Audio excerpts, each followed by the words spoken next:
The final topic that we're going to cover is how to build queries that are based on data in multiple tables. I'm going to click Queries in the list of objects, and I'm going to create a query in Design View by double-clicking the shortcut. The Show Table dialog appears. I'm going to add the Customers table, the Orders table, and the Order Details table all to the query. Now I'm ready to click Close. Notice that the tables are automatically joined in the query. They're automatically joined based on the relationships that have been established between these tables. I'm going to select certain fields from my table. I'm going to grab the company name from the Customers table, and I'm going to grab the contact name.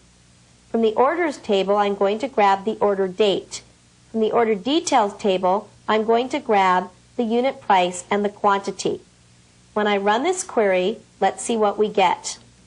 When I run the query, we can see the company name, the contact name, the order date, the unit price, and the quantity.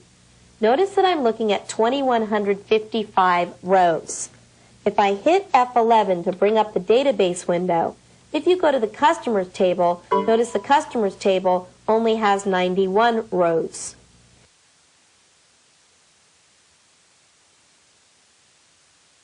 If you go to the Orders table, notice that the Orders table has 830 rows.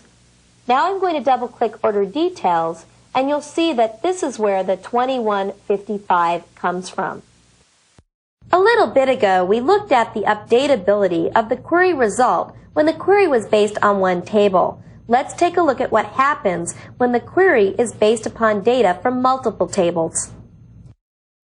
Back here in our query result, notice that we have data that's stored within the Customer table. Company name and contact name are from the Customer table. We have data stored within the Order table. Remember, the order date is from the Order table.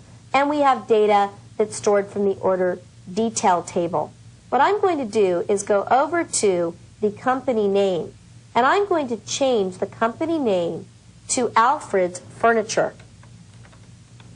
I want you to think for a moment and imagine when I move off this record whether just this one row is going to be affected by this change or whether multiple rows in the query result are going to be affected. Well, actually, indeed, multiple rows in the query result are going to be affected. I'm going to move off of the record and show you. Because the company name comes from the Customer table, there's actually only one record whose data is being displayed in all of these cases. If I go back over to my database window and open up the Customers table, notice that only one row was modified. But once again, that one row is showing up wherever there's an order detail item that relates to that particular customer. And that's why the change propagated through all of the entries in the query result. So we've built a query based on data in multiple tables. I can apply criteria just as I would apply criteria to any query. For example, I can go to the design of this query, and for the order date, I can specify criteria for the order date of between 1/1/1998 and 3/31 of 1998. If I run this query, notice that I just get 452 rows that meet that criteria. Let's say I also only want the entries where the quantity is greater than or equal to 30.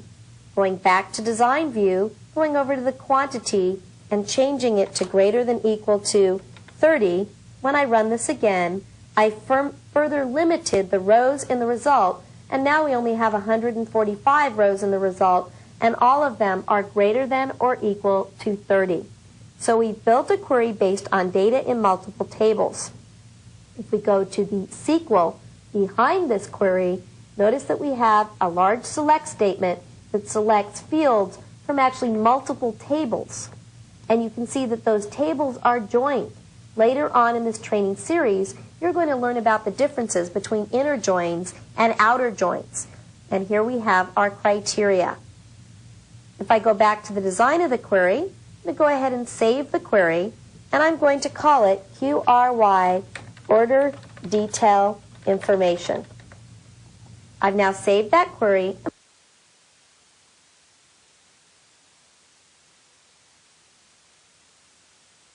I'm going to go ahead and close it.